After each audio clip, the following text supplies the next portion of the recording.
உங்களை பார்க்க வரோன்னு சொல்லிட்டு தான் போயிருக்கிறாங்க. பெரிய கட்சிக்காரர்கள் கூட்டம் இல்லாமல் மனம் விட்டு பேசியிருக்கிறாங்க. அதுக்காக இப்போ எல்லாரையும் கட்சி விட்டு நீக்கினார். குரல் எழுப்பினவங்களாம் நீக்கிக்கிட்டே போனார். இந்த 6 பேர் நீக்க முடியுமா அவரால்? தொண்டர்கள் வேலை செய்யலை, அது உங்களுக்கே தெரியுது.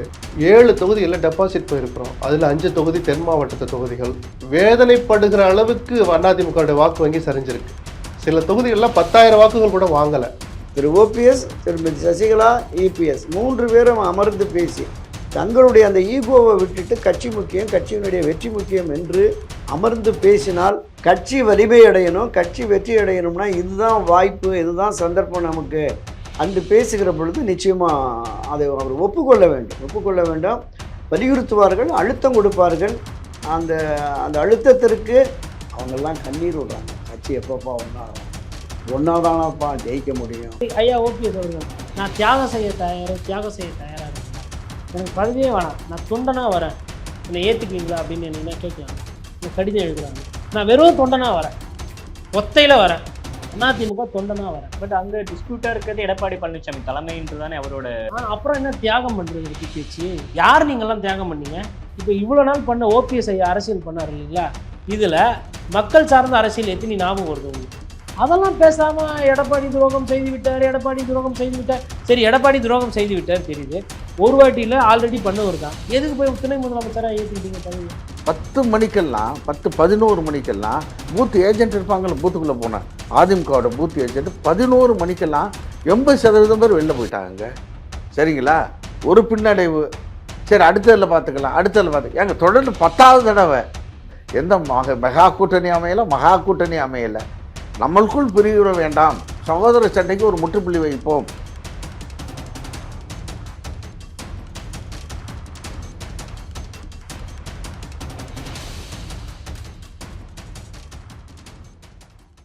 சேலத்தில் அவருடைய வீட்டில் எதுக்காக வர்றோன்னு சொல்லாமலேயே அண்ணன் உங்களை பார்க்க வரோன்னு சொல்லிட்டு தான் போயிருக்கிறாங்க. பெரிய கட்சிக்காரர்கள் கூட்டம் இல்லாமல் மனம் விட்டு பேசியிருக்கிறாங்க. அதன் காரணமாக கொஞ்சம் சத்தம் அதிகமாக தான் எழுந்தது. ஏன்னா 2 தரப்புமே தங்கள் தரப்பில் உறுதியாக இருந்தாங்க. தொண்டர்கள் வேலை செய்யலை, அது உங்களுக்கே தெரியுது. 7 தொகுதிகளில் டெபாசிட் போயிருக்கிறோம். அதில் 5 தொகுதி தென் மாவட்டத்து தொகுதிகள்.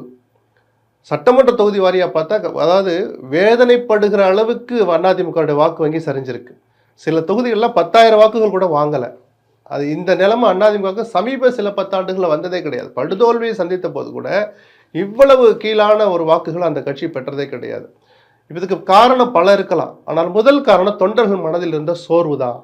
நம்ம பிரிஞ்சிட்டோம், அதனால தான் இப்படி வலுவான கூட்டணி அமையலை, நம்மளை நம்பி யாரும் வரலை அப்படின்னு பல விஷயங்களை இவங்களும் எடுத்து சொல்லி, இனிமேலும் இந்த நிலை தொடர்ந்தால், தோல்விகள் தொடர்ந்தால் கட்சியை காப்பாற்ற முடியாது. கட்சியை காப்பாற்றணும்னா ஒரே வழி, பிரிஞ்சவங்க ஒன்று சேரணும் தான் சொல்லிக்கிறாங்க. வருத்தங்கள் 2 பேருக்கு இருக்குது. நம்மளுக்கும் வருத்தங்கள் இருக்குது, அவங்களுக்கும் இருக்குது. இனிமேலும் அதை பேசிகிட்டு இருக்க வேண்டாம். என்ன கண்டிஷன், யாருக்கு என்ன பதவி, அதெல்லாம் நேற்று பேசப்பட்டதா எனக்கு தெரியல. பிரிந்தவர்கள் சேரணுங்கிறது சசிகலா, ஓ பன்னீர்செல்வம், தினகரன் எல்லாரும் இந்த ஒரு தனி ராமசாமி குப்புசாமியும் சேர்த்துதான் ஊர் அறிஞ்சவங்க நம்ம அவங்கள பேசுறோம். இப்போ பிரிஞ்சிருக்காங்கன்னா அந்த 3 பேர் தானே வெளியே தெரியுறாங்க. எந்தெந்த கண்டிஷன்ல என்னென்ன நிபந்தனைகள், யார் எதை போடுறா, யார் எந்த இடத்துல இருக்கணும், இதெல்லாம் அப்புறம். முதல்ல இந்த மனப்பான்மைக்கு நீங்க வாங்க. ஏன்னா கடந்த சில நாட்களுக்கு முன்பு சேலத்தில் ஒரு பத்திரிகையாளர் சந்திக்க போது கூட ஓபிஎஸ்க்கு எதிரான கடுமையான வார்த்தைகளை பலாப்பழத்தை தூக்கிட்டு போனவர் அப்படின்னு சொன்ன. நீங்க தள்ளி வச்சது பிறகு, கட்சியை விட்டு நீக்கின பிறகு அவருக்கு வேற எதுவுமே பண்ணக்கூடாதுன்னு இருக்கணும், இல்ல வீட்டுல போய் துரோகம் பண்றவர் தான். அப்ப வந்து நீங்க வாதங்களை பேசணும்னு ஆரம்பிச்சா என்ன வேணாலும் பேசிட்டு போலாம். சமாதானம் அடையணும்னு நினைச்சா பெருந்தன்மை தான் இங்க முன்னாடி வந்து நிக்கணும். கிளைக்கழக செயலாளர்கள் தான் உயிர் நாடு இந்த கட்சிக்கு, எந்த கட்சிக்கும், அதிமுகவுக்கு குறிப்பா. அந்த கிளைக்கழக செயலாளர்களே மனசு வந்து வேலை செய்யல, மனம் வெதும்பி அல்லது ஆதங்கத்துல சோர்ந்து போயிட்டான். இனிமேலும் இந்த நிலைமை தொடர்ந்தா அவன் இனிமேல் வேலையே செய்ய மாட்டான்ற கருத்தையும் எடப்பாடிக்கு எடுத்து சொல்லியிருக்கிறாங்க. ஸோ ஏன் எடப்பாடி கிட்ட போய் சொல்றாங்கன்னா, பிடிக்குதோ பிடிக்கல, இன்னைக்கு கட்சி அவர் கட்டுப்பாட்டில் இருக்கு சட்ட ரீதியா. நாளைக்கு சார் ஒருவேளை எடப்பாடி ஒத்துக்கலைன்னா அப்படின்னு நீங்க கேட்டால் என்கிட்ட பதில் இல்லை. அதுக்காக அவரை நீக்கிவிட்டு மற்றவங்களாம் ஒன்று சேரும், அதுக்கு பேர் ஒன்று சேர்றதா? எகைன் இன்னொரு பிளவு தான் அது. நேற்று சந்தித்த 6 பேருடைய நோக்கம் அது அல்ல. இன்னொரு பிளவுக்கு இந்த இயக்கத்தை வழிநடத்திட்டு போறது அவங்க நோக்கம் அல்ல. எடப்பாடி இவ்வளவு உறுதியாக இருக்கிற எடப்பாடி எதனால போனாங்க இவ்வளவு சீக்கிரம்? 2 நாள் முன்னாடி வரைக்கும் ஒரு கடுமையான நிலைப்பாட்டை எடுக்கிறார். சசிகலா ஒரு அறிக்கை விட்டு ஒதுங்கிடணும் சொன்னார். ஜானகி பாணியில கடைபிடி. சரி, ஜானகி என்ன பண்ணார்? 2 அணிகளை இணைக்க வச்சுட்டு அவர் ஒதுங்கி போனார். நீங்க இணைக்க ஒத்துக்கிறீங்களா? எடப்பாடி பழனிசாமி அவர்களின் கருத்துக்கு ஆதரவா வேற யார் இருக்காங்க சார்? அது இனிமேல் தான் தெரியும். அப்போ எப்படியாவது சமாதானப்படுத்தணும் அவங்க பார்ப்பாங்களே தவிர, அதுக்காக இப்போ எல்லாரையும் கட்சி விட்டு நீக்கினார். குரல் எழுப்பினவங்களாம் நீக்கிக்கிட்டே போனார். இந்த 6 பேர் நீக்க முடியுமா அவரால்? அடுத்த மீட்டிங்லாம் எப்போ பிளான் பண்ணியிருக்காங்க? இல்லை, ஒரு வாரம் கழித்து பார்ப்போன்னு ரஃபா சொல்லிட்டு வந்ததா கேள்விப்பட்டேன். கண்டிப்பாக இப்போ இந்த 6 பேராக இருக்க மாட்டாங்க. இவங்க இன்னும் மற்றவங்ககிட்ட பேசுவாங்க. ஆதரவை திரட்டுவதல்ல. இந்த மாதிரி நாங்கள் போய் பார்த்தோம், அண்ணனை பார்த்தோம் அப்படின்னு தான் சொல்ல போகிறாங்க. துரோகி எடப்பாடியை பார்த்தோம் நான் சொல்ல போகிறாங்க? நிச்சயமா இல்லை. ஒற்றுமை என்று வருகிற பொழுது இப்போ இது இங்கிருந்து மட்டும்தான் ஒருங்கிணையணும் ஒன்றிணைங்கிற குரல் எழுந்துட்டு இருந்தது. திருமதி சசிகலாட்ட இருந்து இப்போ இந்த இப்போ பக்கம் இங்கிருந்து எழ ஆரம்பிச்சிருச்சு. அப்போ நீ அடுத்த இது போது எல்லாரும் அமர்ந்து பேசி ஒன்றுமே இல்லை. திரு ஓபிஎஸ், திருமதி சசிகலா, இபிஎஸ் 3 பேரும் அமர்ந்து பேசி தங்களுடைய அந்த ஈகோவை விட்டுட்டு கட்சி முக்கியம், கட்சியினுடைய வெற்றி முக்கியம் என்று அமர்ந்து பேசினால் பிரச்சனை தீர்ந்துடும். ஸோ அதற்கான வாய்ப்புகளை உருவாக்குவதற்காக முன்னணி நிர்வாகிகள் இப்போ அதற்கான முயற்சியை எடுத்திருக்கிறாங்க. இந்த 19ஆம் தேதி வரைக்கும் நாடாளுமன்ற தொகுதி வாரியான அந்த ஆய்வுக் கூட்டம் முடிஞ்ச உடனே நிச்சயமாக அப்படி ஒரு சந்திப்பு நடப்பதற்கு வாய்ப்பு இருக்கு. ஜூலை 19க்கு அப்புறம் ஒரு அதிமுக ஒரு பெரிய நிச்சயம் ஒரு மாற்றம் இருக்கும் அப்படின்னு தான் நான் நம்புறேன். சரி, இப்போ அவங்க எல்லாம் வெளியே இருக்கிறவங்க மீண்டும் கட்சிக்குள்ள வராங்க, நீங்க சொல்ற மாதிரி உட்காந்து பேசி அமர்ந்து பேசி கட்சி நலன் முக்கியம் அப்படின்னு சேர்றாங்க அப்படின்னா, இப்ப சசிகலா அவர்கள் வந்தாங்கன்னா அவங்க பொதுச் செயலாளர் போஸ்ட் கேட்பாங்க. ஓபிஎஸ் அவர்கள் பொதுச் செயலாளர்ன்றது அம்மா இருந்த இடம், அதை யாருக்கும் கொடுக்க கூடாது, ஒருங்கிணைப்பாளர் துணை ஒருங்கிணைப்பாளர்னு ஒரு பைலாவை நம்ம மாத்தணும் அப்படின்னு அவர் கேட்பாரு. இப்ப இந்த சிக்கலை எடப்பாடி ஒத்துக்குவாரா? இல்லை, இந்த சிக்கலை அவங்க தான் பேசி தீர்க்கணும். இப்போ நான் கட்சியினுடைய சட்டத்திட்ட விதிகளில் பல முறை திருத்தம் கொண்டு வந்தாச்சு. இப்போ கடைசியாக ஒரு திருத்தம் கொண்டு வந்து தான் பொதுச் செயலாளர்னார். ஏற்கனவே ஒரு திருத்தம் கொண்டு வந்து தான் அம்மா இருந்த இடத்துல யாரும் இருக்க முடியாதுன்னு ஒருங்கிணைப்பாளர் இணை உறுப்பாளர். இனி ஒரு திருத்தம் அனைவரும் இணைந்து இந்த 3 பேரும் அமர்ந்து பேசுகிற போது கட்சியினுடைய தலைமை பொறுப்பை திரும்ப சசிகலாட்ட கொடுத்துட்டு எடப்பாடி பொதுச் செயலாளராகவே இருக்கட்டும், இணை பொதுச் செயலாளராக ஓபிஎஸ்ஸை வச்சு அப்போ இவங்க கையெழுத்து போடுற அதிகாரம் முதலமைச்சர் கட்சியினுடைய தலைவருடைய உத்தரவுக்கு இணங்க இவங்க செயல்படுறாங்க அப்படிங்கிற மாதிரியான ஒரு விஷயத்தை கூட அவங்க கொண்டு வரலாம். இதையும் தாண்டி இவர்கள் மட்டுமே முடிவெடுக்கிற அதிகாரம் என்று இல்லாமல் புரட்சித் தலைவர் எம்ஜிஆர் காலத்திலிருந்து அந்த அம்மா காலத்திலிருந்து பயணிக்கிற இப்போ அந்த 6 பேர் சொன்னால இது மாதிரியான ஒரு 9 பேர் கொண்ட ஒரு உயர்மட்ட குழு. அந்த 9 பேர் ப்ளஸ் தலைமை நிர்வாகிகள் 3 பேர் 12 பேர். இந்த 12 பேர் கொண்ட உயர்மட்ட குழு எப்படி பொது உடைமை கட்சியில் பொலிட் பியூரோ இருக்கோ அது மாதிரி அந்த 12 பேர் கண்ட அந்த உயர்மட்ட குழு அமர்ந்து பேசி ஒரு முடிவை எடுத்து அந்த முடிவை இவங்க தலைமையில் இருக்கிறவங்க அமல்படுத்துகிற மாதிரியான ஒரு போக்கு வந்தால் நிச்சயமாக அதுக்கு ஒரு தீர்வு இருக்கும். ஸோ அது தொடர்பான விஷயங்களையுமே பேசிக்கிட்டு இருக்காங்க அப்படின்னு தான் நான் கேள்விப்பட்டேன். நிச்சயமாக நல்லதே நடக்குன்னு நம்பலாம். இந்த 6 பேர் இப்போ எடப்பாடி அவர்களை சந்திச்சு இதை பற்றி பேசுறது அப்படின்றது ஒரு விதமான ப்ரெஷர் கிரியேட் பண்ணுமா எடப்பாடி அவர்களுக்கு? ப்ரெஷர் கிரியேட் பண்ணுறதுங்கிறது ஒரு பக்கம் இருக்கிறதுனாலுமே கட்சி வலிமை அடையணும், கட்சி வெற்றி அடையணும்னா இதுதான் வாய்ப்பு, இதுதான் சந்தர்ப்பம் நமக்கு அன்று பேசுகிற பொழுது நிச்சயமாக அதை அவர் ஒப்புக்கொள்ள வேண்டும், வலியுறுத்துவார்கள், அழுத்தம் கொடுப்பார்கள். அந்த அந்த அழுத்தத்திற்கு உடன்பட்டால் மட்டுமே திரு எடப்பாடியும் இந்த அரசியலில் கொஞ்சம் வெற்றிகரமாக. இப்போ இன்னொரு அழுத்தம் வரப்ப இன்னொரு பிளவை நோக்கி அதிமுக நகருதா அப்படின்ற ஒரு பார்வை வருது இல்லை சார்? இல்லை, இன்னொரு பிளவு நிச்சயமாக அதிமுக சந்திக்க முடியாது, சந்திக்கக்கூடாது. ஏன்னா எல்லோருடைய விருப்பமே எம்ஜிஆர் அவர்கள் கட்சியை தொடங்குற போது இது தொண்டருக்கான கட்சி அப்படின்னு தான் கொண்டு வந்தார். திரு எம்ஜிஆர் அவர்களும் சரி, செல்வி ஜெயலலிதா அவர்களும் சரி மிகுந்த சிரமப்பட்டு கஷ்டப்பட்டு இந்த கட்சியை வளர்த்து எடுத்திருக்கிறாங்க. ரொம்ப வேதனையாக இருக்குது. கோட்டுக்கு சட்டை கூட இல்லாமல் ஒரு கிழிஞ்ச துண்டு அதிமுக அந்த வர்ணம் போட்டு அந்த துண்டை தோளில் போட்டுக்கிட்டு எம்ஜிஆர் வாழ்க ரெட்டலை வாழ்கன்னு இருக்காங்க. அவங்கெல்லாம் கண்ணீர் விடுறாங்க. கட்சி எப்பப்பா ஒன்றாகும், ஒன்னாதானப்பா ஜெயிக்க முடியும். மாறி மாறி துரோகம்லாம் சொல்றாங்க. யார் எனக்கு துரோகம் பண்ணாங்கன்றதுலாம் தெரியாது. 3 பேருமே போட்டி. அப்போ இதெல்லாம் வச்சு பார்க்கும்போது என்னன்னா அந்த மனசு என்பது அதை ஏத்துக்கிற அந்த தன்மையில் இல்லை. இவங்க இவங்களை பத்தின அரசியல் தான் பண்றாங்க. சரி ஐயா ஓபிஎஸ் அவர்கள், நான் தியாகம் செய்ய தயாரான்றா, எனக்கு பதவியே வேணாம், நான் தொண்டனா வரேன், என்னை ஏத்துக்குவீங்களா அப்படின்னு என்னன்னா கேட்கலாம்ல, இல்லை கடிதம் எழுதலாம்ல. நான் வெறும் தொண்டனா வரேன், ஒத்தையில வரேன், அதிமுக தொண்டனா வரேன். பட் அங்க டிஸ்பியூட்டா இருக்கிறது எடப்பாடி பழனிசாமி தலைமைன்றது தானே அவரோட. அப்புறம் என்ன தியாகம் பண்றதை பத்தி பேச்சு? யார் நீங்கெல்லாம் தியாகம் பண்ணீங்க? யாரும் தியாகம்லாம் பண்ணல. ஊழல் பண்ணிட்டு இருந்தீங்க, அதுக்கப்புறம் ஒரு அரசியல் பண்ணிட்டு இருந்தீங்க. அதானே நிதர்சனமான உண்மை. உங்க கட்சியில ஊழல்வாதிகள் இருக்கிறாங்களா இல்லையா?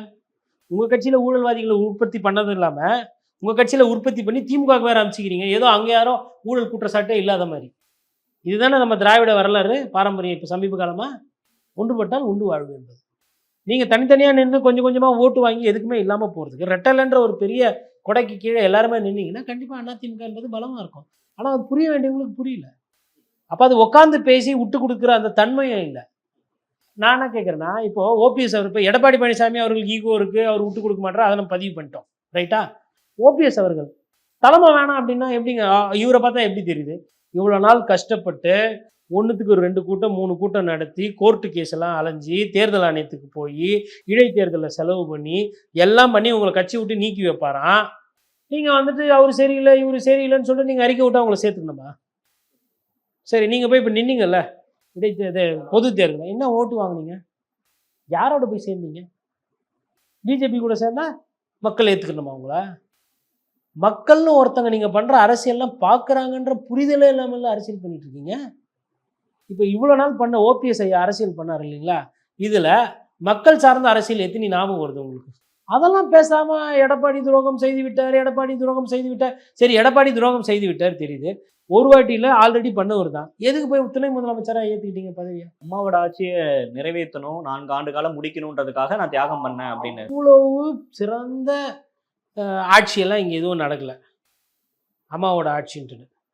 அப்போ தான் குட்காலாம் வந்து அமைச்சருக்கே தொடர்புக்குன்னு செக்ரட்டரியேட்டுக்கே ரைடு போச்சு. செக்ரட்டரியேட்டுக்கே ரைடு போட்டுது. அப்போ அந்த மாதிரி ஆட்சி செக்ரட்டரியேட்டுக்கே ரைடு வர அளவுக்கு ஒரு ஆட்சி இருக்குன்னா அது வந்து சிறப்பான ஆட்சினால அந்த ஆட்சியை பாதுகாக்கிறதுக்கு தான் நீங்கள் பண்ணீங்கன்னா அப்போ நீங்கள் மக்கள் விரோதமாக போயிருக்கீங்க. அப்போ உங்களை மக்கள் தோக்கச்சது சரியாக தான் தோக்கச்சிங்க. 6 முன்னாள் அமைச்சர்கள் எல்லாத்தையும் ஒன்று சேர்த்துக்கணும் அப்படின்னு பேசினதாகவும் அதற்கு எடப்பாடி முற்றிலும் மறுத்ததாகவும் சொல்கிறாங்க. இப்போ இந்த ஒரு ஆப்ஷன் க்ளோஸ் பண்ணது உங்களுக்கான எல்லா வாய்ப்புகளும் மூடப்பட்டிருக்கா? இல்லை, ஆப்ஷன் க்ளோஸே ஆகலையே. நேற்று டைம்ஸ் ஆஃப் இந்தியா பத்திரிகையில் சார், இந்த 6 மனச்சாட்சி உள்ள 6 மூத்த தலைவர்கள் அதிமுகவுடைய யதார்த்த நிலையை கள நிலவரத்தை உணர்ந்து திரு எடப்பாடி பழனிசாமிகிட்ட போய் சொல்லியிருக்காங்க.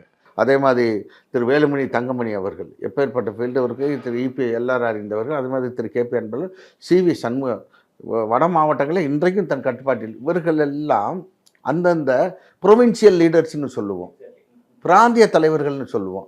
அப்பேற்பட்ட தலைவர்கள்லாம் கள நிலவரத்தை உணர்ந்ததன் காரணமாகத்தான் இந்த இயக்கம் ஒன்றுபட்டால்தான் வாழ்க்கை என்று அறிந்ததன் காரணமாகத்தான் துடிதுடித்து போய் இன்றைக்கு அவருடன் முறையிட்டு இருக்கிறார்கள். கள நிலவரத்தை உணர்ந்து. இப்போ ஒரு யதார்த்தத்தை சொல்கிறேன். நாங்கள் நான் 91 மிக இள வயசில் எம்எல்ஏ ஆனவன். பார்த்தீங்கன்னா அந்த பூத்துக்கு முன்னாடி பூத் ஸ்லிப்பு கொடுக்குறதுக்கு டேபிள் போட்டு எழுது வந்துடுறீங்கல்ல, அதிமுகவோட அந்த பூத்தில் வந்துங்க ஷெட்டில் அவ்வளோ பெரிய கூட்டம் இருக்குங்க. இப்போ நான் ராம்நாட்டில் அண்ணன் ஓபிஎஸ் போட்டுக்கிட்டப்போ நாங்கள் போனால் நாங்கள் மாற்றணியில் நின்னாலும் கூட என்ன, ஆனால் அந்த ஒரு ஆள் கூட இல்லைங்க. பல இடங்களில் டேபிள் போட்டு எழுதுறதுக்கு ஆள் இல்லைங்க. கொட்டகை போடலை, பேனர் இல்லை, சின்ன இல்லை, ஒன்றும் இல்லை. ஆனால் ஓபிஎஸ் அண்ணன் நாங்கள் சுயேட்சை தான், பலாப்பழம் சின்னம் தான் பார்த்தா களைகட்டி இருக்குங்க உங்களுக்கு. அதே மாதிரி சொல்லவே திராவிட முன்னேற்ற கழக முஸ்லீம் லீக்கு அவங்க ஜெயிக்கிறாங்கன்னா அவங்களும் அதே அளவுக்கு வச்சுருக்காங்க. 10 மணிக்கெல்லாம் 10-11 மணிக்கெல்லாம் பூத் ஏஜென்ட் இருப்பாங்கள்ல, பூத்துக்குள்ளே போனேன் அதிமுகவோட பூத் ஏஜென்ட் 11 மணிக்கெல்லாம் 80% பேர் வெளில போயிட்டாங்க. இது உண்மையிலே சொல்கிறதுக்கு மன வேதனையோடு நான் சொல்கிறேன். எனவே கட்சியில் கட்டுப்பாடு இல்லை, தலைமையின் மீது ஒரு பற்றும் பயமும் இருந்தால்தான். The discipline Amma was enforcing all throughout her career is totally missing under the leadership of Edappadi Palaniswami. இல்லைங்க, அதில் இதாக போச்சு, ரொம்ப கேஷுவலாக போச்சு இல்லை. நீங்கள் பயப்படுங்க, அதைத்தானே சொல்கிறாங்க. நான் அந்த 6 தலைவர்கள் சொன்னதான் நான் பத்திரிகையில் படித்தது என்னன்னா, தொண்டர்கள் நம்பிக்கை இழந்து விட்டார்கள். தொண்டர்கள் இது இத்தனை பிரிவாக இருக்கனால கட்சி தேராது, சரிப்பட்டு வராது, இது திட்டமிட்டு தலைவர்கள் அடிச்சுக்கிட்டு கட்சி அழிப்பாதை கொண்டு வராங்க. நம்ம வேலை பார்த்து என்ன பண்ணுறோன்னா, வேலை பார்க்க ஆர்வம் இல்லாமல் தொண்டர்கள் ஒதுங்கி கொண்டார்கள். தொண்டர்கள் களத்திலும் இல்லை, அங்கே வாக்கு சீட்டு விநியோகிக்கக்கூடிய இடத்திலும் இல்லை, டேபிள் போடலை. உள்ளுக்க ஏஜென்ட்டாக போனவங்களும் வெளியேறி வந்தாங்க. எடப்பாடி 2026 தேர்தல் கணக்கில் இப்பயே பாஜகவோட கூட்டணி இல்லை, திமுக இருக்கக்கூடிய கூட்டணி கட்சிகள் ஏதோ ஒரு தான் பக்கம் வரும் அப்படின்னு அவர் ஒரு அரசியல் கணக்கு போடுறாருல்ல, அந்த அளவுக்கு அவர் ஒரு ஃபோர்காஸ்டாக யோசிக்கிறார். ஆமாம், அவர் யோசித்துக்கிட்டே இருக்கட்டுங்க. எந்த மெகா கூட்டணி அமையலை, மகா கூட்டணி அமையலை, நம்மளுக்குள் பிரிவுற வேண்டாம், சகோதர சண்டைக்கு ஒரு முற்றுப்புள்ளி வைப்போம், நீரடித்து வரலையாட்டி கட்சி தொடர்ந்து இந்த நிலை இன்னும் மோசமான நிலையை போய் சேரும். கட்சி மீண்டும் அப்படின்றாங்க. மீண்டு எழுதுறதுக்கு சார் ஒரு செட்பேக்கு 1, 2, 3 சரிங்களா, ஒரு பின்னடைவு, சரி அடுத்ததில் பார்த்துக்கலாம், அடுத்ததில் பார்த்து ஏங்க தொடர்ந்து 10வது தடவை இதுல 7 தோல்விகள் கிட்டத்தட்ட ஓபிஎஸ் அவர்களும் எடப்பாடி அவர்களும் ஒன்னாதான் இருந்தாங்க. 7 தோல்வி. லாஸ்ட் ஒரு 3 தோல்வி சொல்றீங்களா? ஈரோடு கிழக்கு இடைத்தேர்தல், நாடாளுமன்ற தேர்தல் இது சொல்றீங்களா? இதை ஏத்துக்கலாம். ஆனா அப்ப எடப்பாடி ஓபிஎஸ் ஆமாங்க. அப்போ ஓபிஎஸ் அண்ணன் இருந்தாலும் அவர் வந்து உங்களுடைய தமிழ்நாட்டு அரசியலை பற்றி தெரியும். முதலமைச்சருடைய அதிகாரம் என்பது என்ன, முதலமைச்சருக்கு அமைச்சர்கள் எப்படி கட்டுப்படுவார்கள், மாவட்ட செயலாளர்கள் எப்படி கட்டுப்படுவார்கள், கட்சி ஒருங்கிணைப்பாளர் ஓபிஎஸ் ஒருங்கிணைப்பு எல்லாமே இருக்கணுங்க. But power matters everything Pradeep.